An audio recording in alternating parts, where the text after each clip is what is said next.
guys, kenalin, aku Leticia dan yang sebelah aku ini Matthew. Kita dari kelas 10-3. Hari ini kita mau bahas apa, Matt? Nah, kita hari ini tuh bakal bahas tentang perubahan iklim dan juga kerusakan lingkungan. Nah, sebelumnya, kalian sadar gak sih kalau belakangan ini sering banget kita dengar berita banjir terus cuaca tuh kayak panas banget. Kira-kira kenapa ya? Nah, itu karena adanya kerusakan lingkungan dan perubahan iklim. Kerusakan lingkungan itu adalah penurunan mutu lingkungan yang terjadi karena aktivitas manusia dan bisa juga karena faktor alam. Terus perubahan iklim itu adalah perubahan yang signifikan yang terjadi pada pola suhu, cuaca, dan curah hujan.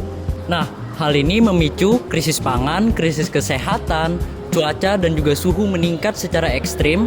Kemudian daerah-daerah pesisir seperti Jakarta, Demak, dan Semarang terancam tenggelam. Kemudian yang terakhir ada resiko meningkatnya banjir rob. Nah, ini dia salah satu contoh kasus banjir rob di Indonesia.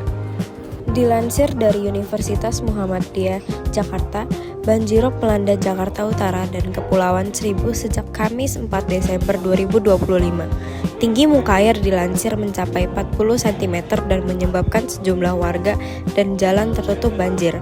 Gubernur DKI Jakarta Pramono Anung kemudian menyiapkan langkah mitigasi bagi yang terdampak, dan Pemprov DKI Jakarta menyiapkan lebih dari 600 pompa bagi kawasan terdampak.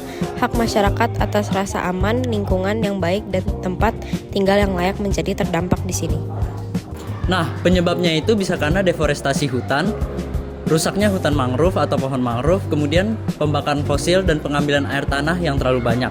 Nah, hal ini bisa menyebabkan atau dampaknya bagi kita yaitu hilangnya tempat tinggal karena banjir atau abrasi, kemudian generasi mendatang hidupnya menjadi terancam, kemudian pesisir, daerah-daerah pesisir mulai tenggelam, dan kerugian ekonomi. Nah, kita harus sadar bahwa ini bukan sepenuhnya tanggung jawab pemerintah, tapi tanggung jawab kita juga, seperti menghemat listrik dan membuang sampah pada tempatnya. Nah, jadi ada beberapa cara nih guys buat menangani banjirop, mau dari pemerintah maupun dari masyarakat. Nah, preventifnya itu ada pengambilan air tanah bagi perusahaan-perusahaan. Terus ada sistem peringatan dini, ada penanaman pohon, terus ada juga mengurangi pembakaran bahan fosil.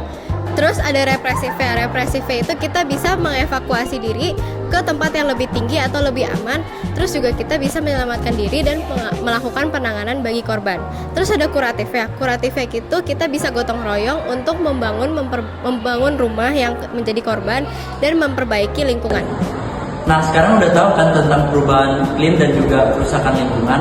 Kiranya kita semua tetap menjaga dunia agar sehat dan juga lingkungannya ya. Karena generasi mendatang tidak meminta warisan yang mewah. Mereka meminta lingkungan yang sehat.